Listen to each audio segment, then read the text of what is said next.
لوگوں کا خیال ہوتا ہے کہ نشہ تباہ کن ہے، نشہ برباد کرنے والی چیز ہے.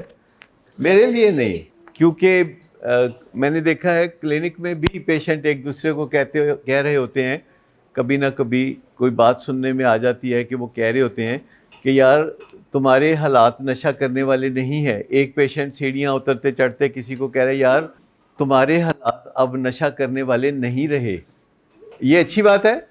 اس کا مطلب کیا ہے؟ میرے حالات ابھی ہیں، تمہارے حالات نہیں ہیں. یہ جو اپنے بارے میں ایک گمان ہے نا کہ میں بیسٹ آف بوتھ ورلڈز کر لوں گا، میں مستی بھی کر لوں گا اور ہستی بھی بچا لوں گا، یہ رہتا ہے. جی ضروری نہیں راک باٹم ہٹ ہو، گھر والے ہونے نہیں دیتے. آپ کا کبھی راک باٹم ہٹ ہوا ہی نہیں، کچھ بھی نہیں ہوا. کبھی آپ نے راک باٹم کا تصور کیا ہی نہیں کہ راک باٹم ہوتا کیا ہے. آپ کیوں گھر سے باہر پارکوں میں، پرانے فلیٹ کی چھت پہ اور دوستوں کے پاس کیوں سو رہے تھے؟ امی نے نکال دیا تھا گھر سے. تو پھر کمنٹ پاس کیا تو اس کا آپ نے غصہ کر لیا ایگوئسٹکلی کہ دیکھو مجھ جیسے نیک بچے کو انہوں نے کہا کہ تم نے اب گھر نہیں آنا. مطلب خالہ نے وہ بھی کہا تھا، اور اس غصے میں اس کو راک باٹم نہیں کہتے، اس کو تکبر کہتے ہیں. یہ راک باٹم نہیں ہوتا، یہ ایگو ہوتی ہے. راک باٹم یہ ہوتا ہے کہ گھر والے آپ کو کہیں کہ بھائی اگر نشہ کرنا ہے تو اس گھر میں تم نہیں رہ سکتے، تمہیں نشے کے بغیر اس گھر میں رہنے کی اجازت ہے. اور وہ کہے کہ نہیں مجھے نشہ کرنا ہے اور میں جا رہا ہوں اپنی چوائس سے. اور اس کے بعد سڑکوں پہ رہنا پڑے، دکانوں کے پھٹوں کے اوپر یا نیچے سونا پڑے، سردی یا گرمی میں. اگر آپ راک باٹم دیکھنا چاہتے ہیں تو فورٹ روڈ پہ داتا صاحب کے پاس اور مونی روڈ پہ جا کے آپ کسی وقت دیکھیں کہ رات کو لیٹ آورز میں لوگ کس طرح سڑک کے اوپر زندگی گزار رہے ہوتے ہیں اور گاربیج میں سے کھانا نکال کے کھا رہے ہوتے ہیں. یہ ہوتا ہے راک باٹم. یہاں جو بچے علاج کے لیے آتے ہیں ان کے فیملی ممبرز تو ان کو کسی صورت بھی کسی تکلیف میں سے گزرنے نہیں دیتے، راک باٹم ہونے نہیں دیتے. اس لیے تو ہمارے سب بچے یہ کہتے ہیں کہ میرا کیا مسئلہ ہے، میں تو بالکل ٹھیک ٹھاک ہوں، وائی آئی ایم ہیئر، میں نے اتنے کیوں رکھا ہے، میرا کی مسئلہ ہے. کیوں جی فاروق صاحب کی مسئلہ ہے؟ آپ بتا دیں کوئی مسئلہ ہے جو بلا وجہ ہی رکھا ہوا ہے نا آپ کو.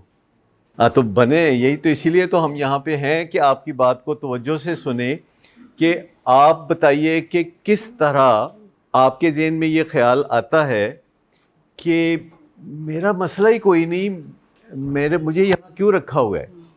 یہی ہے نا آپ کی پریشانی بنیادی. یہی ہم جاننا چاہیں گے پیرنٹ سے کہ کیوں بھئی بھجوایا آپ نے یہاں. آپ آج راز کھول ہی دیں، پورا موقع ہے آپ کے لیے یہ بات کرنے کا. جی وہی کنفیوژن جو ان کی ہے، میں یہی چاہتا ہوں کہ ان کی کنفیوژن آج دور ہو جائے، اور اس کے نتیجے میں یا کنفیوژن دور ہونے پہ وہ آپ کو آج لے جائیں، یا پھر آپ کی کنفیوژن دور ہو جائے اور آپ علاج میں جیل ان ہو جائیں. ایسے تو سینکڑوں بچے لاہور میں گھروں میں رہتے ہیں جو نہاتے نہیں اور 2 ہفتے دانت صاف نہیں کرتے اور برتن میں ہی ہاتھ ڈال کے جو چائے کھا لیتے ہیں اور تولیہ وہاں پھینک دیتے ہیں. تو ان کو تو کوئی ریہیب میں نہیں کراتا. ریہیب میں تو کرانے کی وجوہات یہ ہوتی ہیں کہ کوئی بندہ ڈرگز کرتا ہو اور ڈرگز والے دوستوں کے ساتھ دن رات مست رہتا ہو اور اس کا کیریئر جو ہے ختم ہو گیا ہو، اس کے گریڈز نہیں ختم ہوا، اس کا تعلیمی کیریئر ہی ختم ہو گیا ہو اور وہ کوئی کام نہ کرتا ہو. تو ان کے ساتھ تو ایسا کچھ نہیں ہے نا.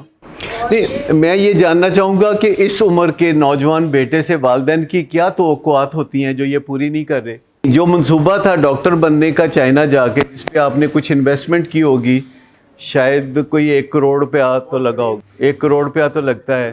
اس انویسٹمنٹ کا نتیجہ 2 کروڑ کی صورت میں واپس نکلا یا زیرو ہو گیا سب کچھ؟ یہ میں ایگری کرتا ہوں کہ جو کچھ آپ نے ٹھوکریں کھائی ہیں تو وہ یقیناً آگے آپ کی زندگی میں بہت کام آئیں گی. اور میں آپ سے اتنی امیدیں رکھتا ہوں کہ بہت کم کسی سے میں اتنی امیدیں رکھتا ہوں جتنی میں پہلے دن سے، جس کو کہتے ہیں لو ایٹ فرسٹ سائٹ، تو پہلی دن سے میں آپ سے امیدیں رکھتا ہوں کہ آپ کے اندر صلاحیت ضرور موجود ہے، بشرطے کہ آپ ڈینائل میں سے نکلیں. آپ کو اپنے نقصان کا ابھی احساس نہیں ہے، لیکن آپ کے ساتھ ایک بچہ بیٹھا ہے، وہ بھی آپ کی طرح ناخوش ہے علاج میں آنے سے، لیکن وہ اپنے نقصان سے آگاہ ہے. وہ روز مجھے بیٹھ کے یہ کہتا ہے کہ میں نے اپنا بہت نقصان کیا اور میں اپنی زندگی بنانا چاہتا ہوں. احمد آپ کے ساتھ بیٹھے ہیں، تو جو ان کو احساس ہے کم از کم، اگرچہ ابھی انہوں نے کچھ سنوارا نہیں ہے، سنوارنے کا ارادہ رکھتے ہیں، اور ایک دو سوال جب ان سے کیے جاتے ہیں تو وہ کہتے ہیں ہاں یہ بات تو ہے، پر میں اپنی زندگی کو خود ہی ٹھیک کر سکتا ہوں، مجھے ری ہیب کی ضرورت نہیں ہے. بس یہ فرق ہے ان کے اندر کہ ان کو اپنے نقصان کا پتہ ہے، پر وہ کہتے ہیں کہ میں اس کو خود ہی ٹھیک کر سکتا ہوں. پہلا سٹیپ جو آپ بہت آسانی سے لے سکتے ہیں وہ اپنے ماں باپ کے آگے سر جھکانا ہے، کیونکہ دنیا میں اور کوئی اتنا بازو نہیں پکڑتا جتنا ماں باپ پکڑتے ہیں. کہ اگر ماں باپ کے آگے بندہ سر جھکا دے اور کہہ دے کہ جی میں بس ہو گئی میرا کچھ کر لو، جیسے بندہ کبھی کبھی خدا کے سامنے بھی سر جھکا کے کہتا ہے کہ یا اللہ میری بس ہو گئی ہے، تو میری باں پھڑ لے. ماں باپ عام طور پر کڑوی باتیں کرتے ہیں، اس لیے ماں باپ کو کہتا ہوں کہ کبھی بات کو 1 منٹ سے لمبا نہ کیا کریں. ماں باپ کے لیے میری تجویز یہ ہے کہ انہوں نے جو بھی بات کرنی ہے 1 منٹ کے اندر اندر اس کو ختم کرنا ہے، اور اس کے لیے آپ کو ریہرسل کرنی پڑے گی اپنے ذہن میں کہ میں نے بات کیا کرنی ہے. یعنی جو بھی بات کرنی ہے 1 منٹ کے اندر اندر اس کو ختم کرنا ہے، کیونکہ اس کے بعد ماں باپ گڑبڑ کرنا شروع کر دیتے ہیں. میں نے بڑے ماں باپ کو سمجھایا ہے، وہ مجھے بتاتے ہیں کہ میری اپنے بیٹے سے گفتگو ایسے شروع ہوئی، اور اس کے بعد مجھے پتہ چلتا ہے کہ جو پہلی بات ماں باپ نے کی وہ بڑی معقول تھی، اور اس کے بعد 2 منٹ کے بعد جب رد عمل ملا اپنے بیٹے سے تو پھر ماں باپ نے بھی کوئی سڑی گلی باتیں کرنا شروع کر دی، سٹنکنگ تھنکنگ بیچ میں آ گئی، تو ماں باپ نے بھی غصہ دکھانا شروع کر دیا. جب ہم گھروں میں رہتے ہیں تو ہم کسی رشتے ناطے کے تحت ایک گھر کے اندر رہتے ہیں، چاہے ہم گھر کے افراد ہوں چاہے ملازم ہوں، کسی رشتے ناطے کے تحت گھر میں رہتے ہیں. اور اس کی 2 وجوہات ہوتی ہیں کہ ہم گھروں میں رہنا پسند کرتے ہیں کیونکہ ہم تنہا رہنا نہیں پسند کرتے، اس لیے ہم لوگوں کے ساتھ رہتے ہیں، اس کو کہتے ہیں ٹوگیدرنس. اور ہم جب لوگوں کے ساتھ رہتے ہیں تو پھر ہم کوآپریشن کرنا چاہتے ہیں کہ میں تمہارے لیے یہ کروں گا، تم میرے لیے یہ کرنا. اور والدین کو بھی چاہیے کہ یہ بات ارلی آن بچوں کو بتا دیں کہ تم نے بھی ہمارے لیے کچھ کرنا ہے، صرف ہم نے تمہارے لیے نہیں کرنا. کوئی بھی رشتہ لین دین کا رشتہ ہوتا ہے، چاہے وہ میاں بیوی کا رشتہ ہو، چاہے مالک اور ملازم کا رشتہ ہو، چاہے باپ بیٹے کا رشتہ ہو. اور ٹوگیدرنس انجوائے کرنے کے لیے ہوتی ہے. جب آپ کا بیٹا یا بیٹی یا بچے آپ کے ساتھ رہتے ہیں تو آپ ان کے ساتھ کو انجوائے کر رہے ہوتے ہیں، اور یہ مفت کا سودا نہیں ہے، انجوائمنٹ کی بھی قیمت ہوتی ہے. لیکن پھر اگلا سٹیپ یہ ہے کہ جو لوگ بھی اکٹھے رہتے ہیں وہ آپس میں کام بانٹتے ہیں کہ میں کما کے لاؤں گا، تم پڑھائی کرو گے، تم مجھے فخر دو گے، میں تمہیں دیکھ کے خوش ہوں گا، اور تم اچھے لوگوں سے ملو گے، اور میں کوشش کروں گا کہ زیادہ سے زیادہ تمہیں فیسیلیٹیٹ کروں، تمہیں ایئر کنڈیشن ملے، تمہیں اچھا کھانا ملے، تمہیں اچھے کپڑے ملے. پر تم کوشش کرو گے کہ مجھے فخر ہو، مجھے اطمینان ہو، اور مجھے تمہاری طرف سے کوئی بری خبر نہ ملے، اور میں تمہیں غلط لوگوں کے ساتھ اٹھتے بیٹھتے نہ دیکھوں. سب سے بڑا مسئلہ والدین کا یہ ہوتا ہے کہ وہ اپنے بچے کو برے لوگوں کے ساتھ جب اٹھتے بیٹھتے دیکھتے ہیں تو ان کے اوپر قیامت گزر جاتی ہے، کیونکہ ان کو پتہ ہوتا ہے کہ بری صحبت کا نتیجہ کیا نکلے گا. لیکن جو میں آپ کو بنیادی بات کہہ رہا ہوں، اور مجھے پتہ ہے کہ آپ بہت جلد ان باتوں کو سمجھنا شروع ہو جاؤ گے، کہ آپ کا پہلا مسئلہ اس وقت یہ ہے کہ اپنے برے حالات کو یا ان مینجڈ زندگی جو ہے، جو غیر منظم زندگی ہے، اس کو مان لیں. دریاؤں میں پانی کہاں سے آتا ہے؟ گلیشیئر سے آتا ہے، پہاڑوں سے آتا ہے، اور وہاں ندی نالے پیدا ہوتے ہیں، اور پھر ندی نالوں کا پانی آ کے دریا میں ملتا ہے، اور دریا جا کے سمندر میں گرتا ہے. ایسا کبھی ہوتے دیکھا آپ نے کہ سمندر سے پانی دریا میں آیا ہو اور ندی نالوں کے ذریعے پہاڑ پہ چڑھ کے جا کے جم گیا ہو؟ تو آپ مشورے دیتے ہیں اپنے ابا کو، تو مجھے یہ بتائیے کہ یہ کوئی الٹی گنگا نہیں بہہ رہی؟ آپ کے ابا نے تو جو ان سے بن پڑا کامیابی حاصل کی، وہ ڈاکٹر بنے، وہ پروفیسر بنے، انہوں نے سرجن بن کے دکھایا، اور ان میں کوتاہیاں بھی ہوں گی، ضرور ہوں گی. لیکن مجھے بتائیے ود آل ہز ایکسپیرینس، جبکہ آپ بچے ہیں ابھی، ان کے آدھی عمر سے بھی کم ہیں آپ، تو قرین قیاس نہیں ہے کہ آپ کو ان کے مشوروں کی ضرورت ہے.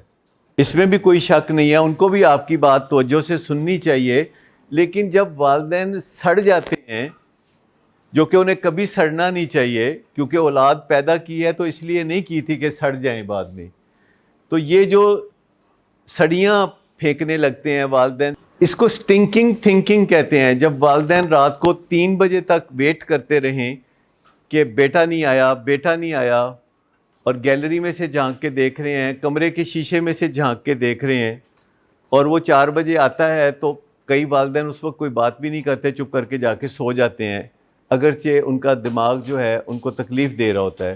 بعض والدین اس وقت موقع پہ بول پڑتے ہیں کہ تم اس وقت کہاں سے آئے ہو، اور وہ چونکہ ہائی ہوتا ہے، نشے میں ہائی ہوتا ہے، دوستوں سے اٹھ کے آیا ہوتا ہے، تو وہ آگے سے بدتمیزی کرتا ہے۔ اس لیے ہم کہتے ہیں کہ جو بھی بات کرنی ہو صبح ناشتے کے بعد کرنی چاہیے، اطمینان سے بیٹھ کے بات کرنی چاہیے۔ لیکن مجھے بتائیے کہ ایک بچہ رات کو 5 بجے گھر آئے گا، اور تو اس کی ماں باپ کتنا ویلکم دے سکتے ہیں؟ اس کو ویلکم تو نہیں کر سکتے نا۔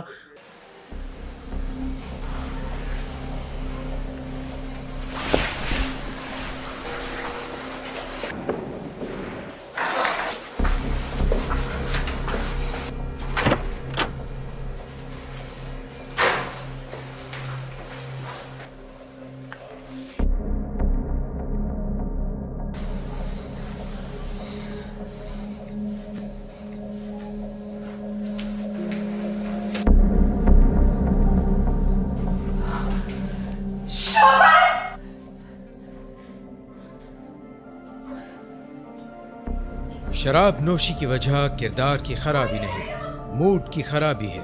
شراب نوشی کبھی بھی نشے کی بیماری میں بدل سکتی ہے۔ نشے کی بیماری ہر سٹیج پر قابل علاج ہے۔ مدد حاصل کیجیے، کیونکہ وہ ایسا نہیں کرے گا۔ ولنگ ویز سے مدد حاصل کیجیے، کہیں سے بھی مدد حاصل کیجیے، لیکن فوری مدد حاصل کیجیے۔ جس معجزے کے انتظار میں آپ نے بہت دیر کر دی، اب وہ دستک دے رہا ہے۔ مدد حاصل کیجیے، مدد حاصل کیجیے، مدد حاصل کیجیے۔